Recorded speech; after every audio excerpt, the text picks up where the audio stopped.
From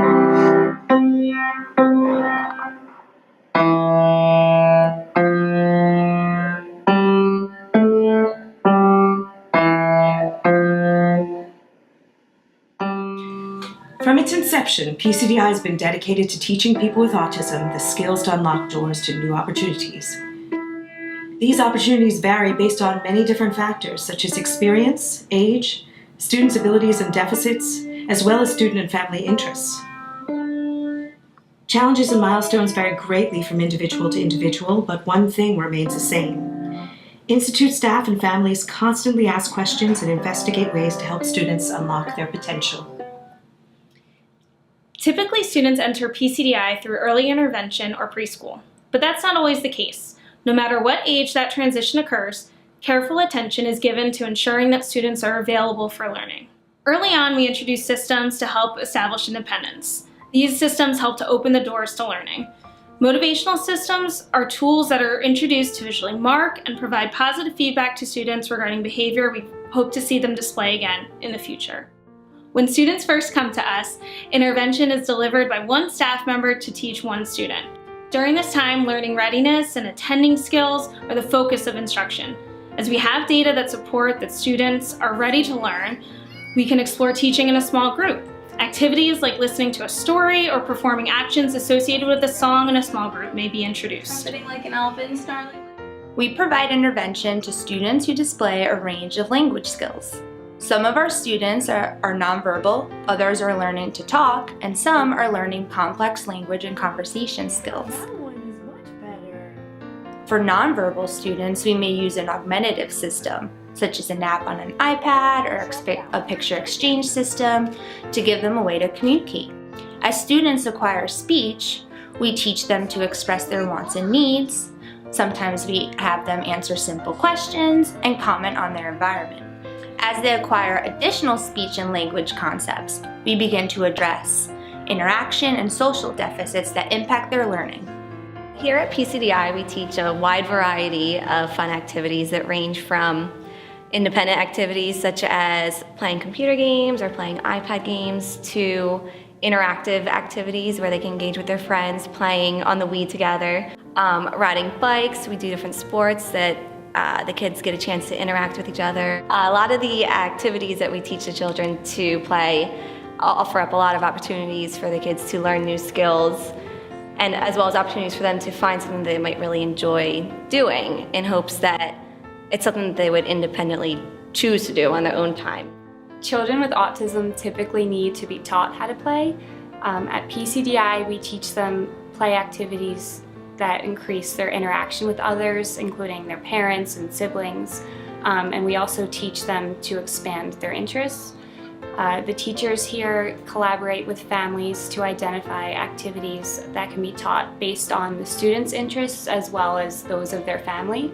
For one family, bike riding may be important, and for another family, having their child participate in a family game night may be something of interest. As we teach these skills, we incorporate them in the home so they can play with their family as well. Unlocking the ability to appropriately play helps us broaden our students' types of interactions that they have with their families.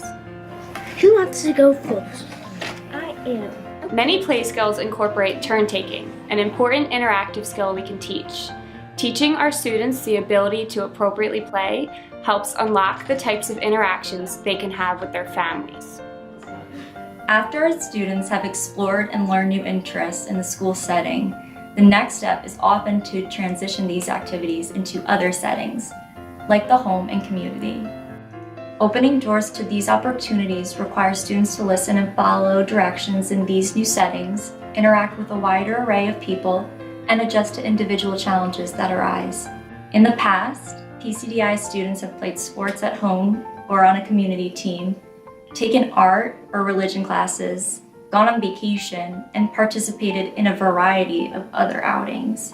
To determine what specific skills are needed for each situation, teachers communicate closely with parents. Some of the life skills that we teach here at PCDI can be toothbrushing, showering, going to the dentist, getting your hair cut. We teach those skills in hopes that they will have successful visits with their parents and more pleasant visits. We teach time here at PCDI to help them keep appointments. Griff, what time is it? 6:20. We also teach money here at PCDI. They can be embedded initially through their token boards, which is their motivational system. They are learning to use their money to go to the grocery store, to buy food that they may need for that week. Our goal is to make our students as independent as possible to ensure their health, safety, and success into adulthood. To prepare our students for employment, we introduce them to many different types of tasks and pre-vocational skills. And we assess where their strengths are, but also what are their preferences, so that we can match each learner with a job that they will be the most successful and happiest with. So right now our adolescents are learning anything from food preparation and custodial skills to taking inventory and restocking supplies throughout the building. To some degree, we start teaching independence as early as possible, because regardless of the skill we're teaching, it's almost always a goal for the students to learn to perform it independently, even in childhood. And as they continue to gain more and more skills, we continue building on that into adulthood. And the results are confident, successful adults. The sewing project started because of Kevin Carlin's mother. She came to us and said that he was very interested in sewing and that he had started a small business of his own.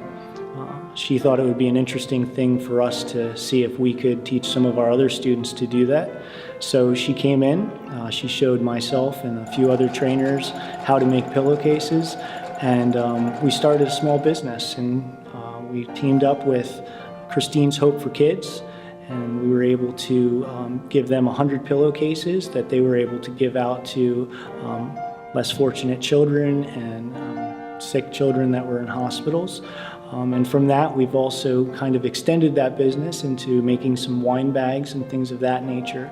And we have quite a few students now that have some pretty good sewing skills and other things related to sewing as well. We are currently working on a project. We're planting succulent gardens. So we've had people donate pots to us. We've gone to Home Depot and bought, rock soil, all the materials. And we're planting succulents into these pots and selling them to people here at PCDI, or we've had a raffle. People have bought raffle tickets and we raffled off a bunch of succulent gardens. And the reason we're doing that is to teach these guys a skill that they have not worked on in the past. So the idea was that, who knows, maybe one of these guys really enjoys gardening or is really skilled at gardening, and this is a skill that we haven't practiced in the past. And that opens up a different type of work opportunity that we haven't explored in the past. They could work at a gardening center watering plants. They could help with landscaping somewhere. So by teaching a different type of skill, we're expanding their repertoire and hopefully expanding the types of jobs that they can look into. Can you tell me about your last job? I was a laboratory assistant at Novartis. I completed study sit-ups for my coworkers and cross-trained at the archiving department.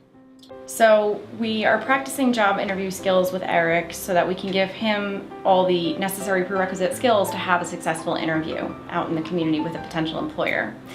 We are teaching him not only how to answer questions that he might receive in an interview, but also how to express his social competency. So looking an interviewer in the eye, shaking hands, taking a seat after he's been offered a seat in the interview, how to answer questions that the interviewer might have for him at the end, like, do you have any questions for us? No, not at this time. So we really try to look at, the interview process from all angles and give him all of the necessary skills to be successful in that interviewing situation.